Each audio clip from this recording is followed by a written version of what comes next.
नमस्कार। जैन स्टोरीज में आप सभी का एक बार फिर स्वागत है। आज की कहानी का शीर्षक है कंजूसी का परिणाम। एक गरीब ब्राह्मण था। उसको अपनी कन्या का विवाह करना था। उसने विचार किया कि कथा करने से कुछ पैसा आ जाएगा तो काम चल जाएगा। ऐसा विचार करके उसने भगवान राम के मंदिर में बैठकर कथा आरंभ कर दी। उसका भाव था कि कोई श्रोता आए या ना आए, पर भगवान तो मेरी कथा सुनेंगे ही। पंडित जी की कथा में थोड़े से श्रोता आने लगे। एक बहुत कंजूस सेठ था। एक दिन वह मंदिर में आया। जब वह मंदिर की परिक्रमा कर रहा था तब उसको मंदिर के भीतर से कुछ आवाज आई। ऐसा लग रहा था कि कोई दो व्यक्ति आपस में बातें कर रहे हैं। सेठ ने कान लगाकर सुना। भगवान राम हनुमान जी से कह रहे थे कि इस गरीब ब्राह्मण के लिए 100 रुपए का प्रबंध कर देना, जिससे कन्यादान ठीक ठाक हो जाए। हनुमान जी ने कहा कि ठीक है महाराज, इसके 100 रुपए पैदा हो जाएंगे। सेठ ने यह सुना तो वे कथा समाप्ति के बाद पंडित जी से मिले और उनसे कहा कि महाराज, कथा में रुपए पैदा हो रहे हैं या नहीं। पंडित जी बोले, श्रोता लोग बहुत कम आते हैं, रुपए कैसे पैदा होंगे। सेठ ने कहा कि मेरी एक शर्त है, कथा में जितना रुपया आए वह मेरे को दे देना, मैं आपको 50 रुपए दे दूंगा। पंडित जी ने शर्त स्वीकार कर ली। उसने सोचा कि कथा में इतने रुपए तो आएंगे नहीं, पर सेठ जी से 50 रुपए तो मिल ही जाएंगे। पुराने जमाने में 50 रुपए भी बहुत ज्यादा होते थे।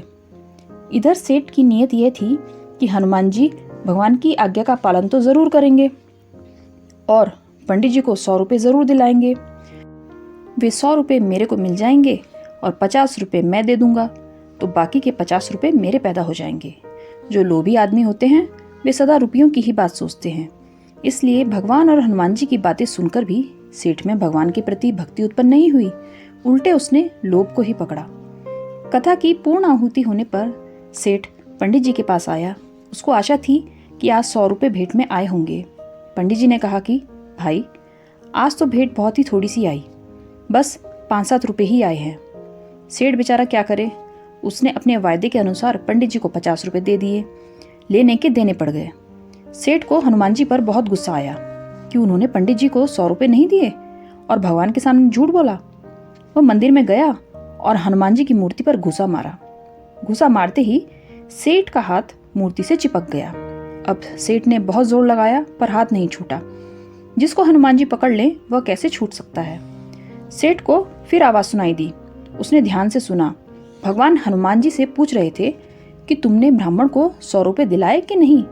हनुमान जी ने कहा, महाराज 50 रुपए तो दिला दिए हैं, बाकी 50 रुपए के लिए सेठ को पकड़ रखा है। वह 50 रुपए देगा तो छोड़ देंगे। सेठ ने सुना तो विचार किया कि मंदिर में लोग आकर मेरे को खड़े देखेंगे तो बड़ी बेइज्जती होगी। वह चिल्लाकर बोला कि हनुमान जी महाराज, मेरे को छोड़ दो, मैं 50 रुपए दे दूंगा। हनुमान जी ने सेठ का हाथ छोड़ दिया। सेठ ने जाकर पंडित जी को 50 रुपए दे दिए। आपको ये कहानी कैसी लगी कमेंट बॉक्स में ज़रूर बताएं और चैनल को सब्सक्राइब करें। कल फिर मिलते हैं शाम 5 बजे एक नई कहानी के साथ। Thank you.